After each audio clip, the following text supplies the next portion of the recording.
ورحمۃ اللہ وبرکاتہ۔ نحمدہ ونصلی علی رسولہ الکریم، اما بعد فاعوذ باللہ من الشیطان الرجیم، بسم اللہ الرحمن الرحیم۔ ہے جرم گر وطن کی مٹی سے محبت، ہے جرم گر وطن کی مٹی سے محبت، تو یہ جرم سدا میرے حسابوں میں رہے گا۔ اپنی ہر سانس تیرے نام کرتے ہیں، اپنی ہر سانس تیرے نام کرتے ہیں، اے وطن ہم تجھے سلام کرتے ہیں۔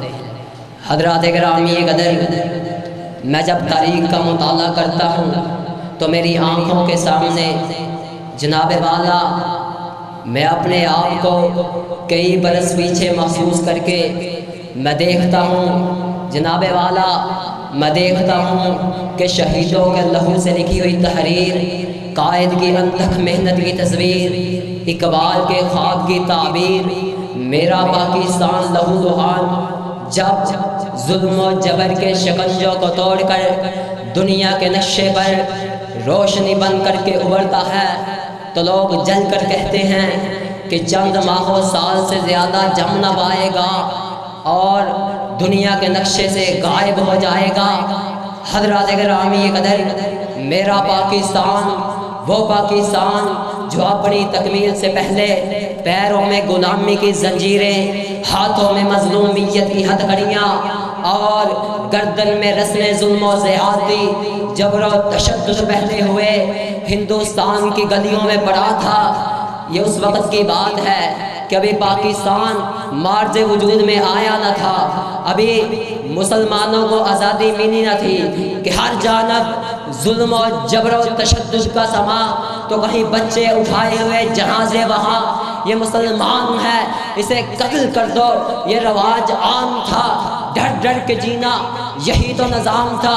حضرات گرامی قدر، آزادی کے لیے آواز اٹھانے والوں کی لاشوں کو جلا دیا گیا، کئی ماؤں کی گودیں اجاڑ دی گئی، کئی بچوں کو یتیم کر دیا گیا، کئی بروں نے اپنے کمزور کاندھوں پر جناب کئی بیٹوں کے لاشیں اٹھائے۔ حضرات گرامی قدر، اس پاکستان کو حاصل کرنے کے لیے ہمارے آباء و اجداد نے آگ اور خون کے سمندر عبور کیے، لاکھوں معصوم بچے نیزوں کی انیوں پر پڑو دیے گئے، لاتعداد نوجوان سینہ تان کر ہندو اور سکھوں کی گولیوں کا نشانہ بنے۔ ابلیس رقص کرتا رہا، انسانیت پردوں میں چھپی رہی، ان شہیدوں کے لبوں پہ تبسم تھا۔ حضرات گرامی قدر، پاکستان دنیا کا وہ واحد ملک ہے جس کے لیے بے شمار قربانیاں دی گئی، کتنے مدارس تھے جن کو ویران کر دیا گیا، کتنی مساجد تھی جن کو شہید کر دیا گیا، کتنے وہ شہر اور دیہات تھے جن کو برباد کر دیا گیا، کتنے وہ قبرستان تھے جن کو اکھیڑ دیا گیا۔ وطن کی محبت کے کھوکھلے نعرے لگانے والوں، کتنے وہ بڑے تھے جن کی پیشانیوں پہ محراب کے نشانات تھے، ان کی گردنوں کو تلواروں سے اڑا دیا گیا۔ کتنی وہ عزت مآب مائیں اور بہنیں تھیں جن کے چہروں کو کبھی آسمان بھی نہ دیکھا تھا، ان کی عزتوں کو پامال کر دیا گیا۔ کتنے وہ معصوم بچے تھے جن کو نیزوں کی انیوں پر پڑھو دیا گیا۔ وطن کی محبت کے کھوکھلے نعرے لگانے والوں، ذرا اس قصبے کا تصور تو کرو جہاں 6000 مسلمانوں کی آبادی میں سے ایک بچہ بھی زندہ نہ بچ سکا۔ کتنی وہ پاک دامن مائیں اور بہنیں تھیں جنہوں نے اپنی عزت کو بچانے کے لیے چلتے دریاؤں اور بند کنوؤں میں چھلانگیں لگا دی۔ حضرات گرامی قدر، شہید ملت علامہ احسان الہی ظہیر فرماتے ہیں کہ میں پنجاب ضلع بریلی میں مطالعہ کر رہا تھا، میری آنکھوں کے سامنے وہ منظر بھی آیا، وہ واقعہ بھی گزرا کہ ایک ماں اپنے 4 بیٹوں کو لے کر اور اپنے خامد کو لے کر پاکستان کی سرحد کی طرف آ رہی ہے۔ یہ جناب ایک قافلے کے ساتھ ملتی ہے، پیچھے سے دشمن ہندو ظالم بار بار حملہ کر رہے ہیں۔ اس ماں کے ایک بیٹے کو شہید کر دیا گیا، دوسرے بیٹے کو بھی شہید کر دیا گیا، ایک ایک کر کے اس کے سارے بیٹوں کو شہید کر دیا، حتیٰ کہ اس کے خامد کو بھی شہید کر دیا۔ اور پھر یہ ماں لوگوں سے پوچھتی ہے مجھے بتاؤ تو صحیح کہ پاکستان کی سرحد کہاں ہے؟ لوگوں نے بتایا ماں نہر کے اس طرف ہندوستان کی سرحد ہے، نہر کے پار پاکستان کی سرحد ہے۔ جب یہ ماں تیرے پاکستان میں پہنچی تو اللہ تعالیٰ کے سامنے سجدے میں گر جاتی ہے اور کہتی ہے کہ اللہ تیرا شکر ہے کہ آج تو نے مجھے وہ ملک دیا جہاں قرآن ہوگا، جہاں قانون ہوگا تو قرآن کا ہوگا، جہاں قانون ہوگا تو اسلام کا ہوگا۔ لیکن افسوس حضرات، آج تیرے ملک میں اسلام کا قانون نہ رہا، آج تیرے ملک میں قرآن کا قانون نہ رہا۔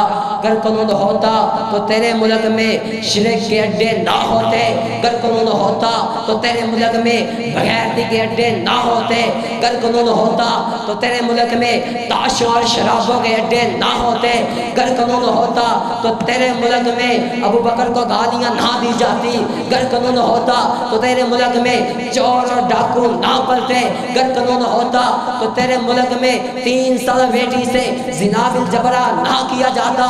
وطن کی محبت کے کھوکھلے نعرے لگانے والوں، ذرا اس قصبے کا تصور تو کرو جناب، 6000 مسلمانوں کی آبادی میں سے ایک بچہ بھی زندہ نہ بچ سکا۔ حضرات، یہ وطن عزیز پاکستان کے لیے قربانیاں اس لیے نہیں دی گئی کہ کل کلا اس ملک میں ختم نبوت کا دفاع کرنا پڑے، یہ قربانیاں اس لیے نہیں دی گئی کہ اس پاک سرزمین میں دفاع صحابہ کے لیے تحریک چلانی پڑے، یہ قربانیاں اس لیے نہیں دی گئی کہ اس پاک سرزمین میں اللہ کا قرآن اور اسلامی احکامات کا مذاق اڑایا جائے۔ میرے معزز اساتذہ کرام، آئیے میں بتاتا چلوں کہ یہ قربانیاں کس لیے دی گئی۔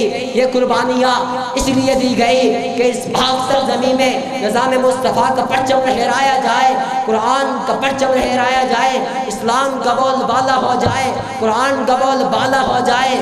حضرات گرامی قدر، ہم جامعہ اسلامیہ سلفیہ کا طلبہ یہ عزم کرتے ہیں کہ انشاءاللہ ہم اس ملک میں نظام مصطفیٰ کا پرچم لہرا کے رہیں گے، قرآن کا پرچم لہرا کے رہیں گے، انشاءاللہ حق کے لیے ٹکرا کے رہیں گے اور باطل کو دبا کے رہیں گے، انشاءاللہ پوری کائنات میں محمد کا پرچم لہرا کے رہیں گے۔ حضرات گرامی قدر، کیا اپنے ملک میں نظام مصطفیٰ کا پرچم لہرانے کے لیے تیار ہو انشاءاللہ؟ کیا اپنے وطن کے لیے قربانیاں دینے کے لیے تیار ہو انشاءاللہ؟ انشاءاللہ خون دل دے کے نکھاریں گے رخے بر کے گلاب، اور ہم نے گلشن کے تحفظ کی قسم کھائی ہے، اور ہم نے پاکستان کے تحفظ کی قسم کھائی ہے۔ وآخر دعوانا ان الحمدللہ رب العالمین۔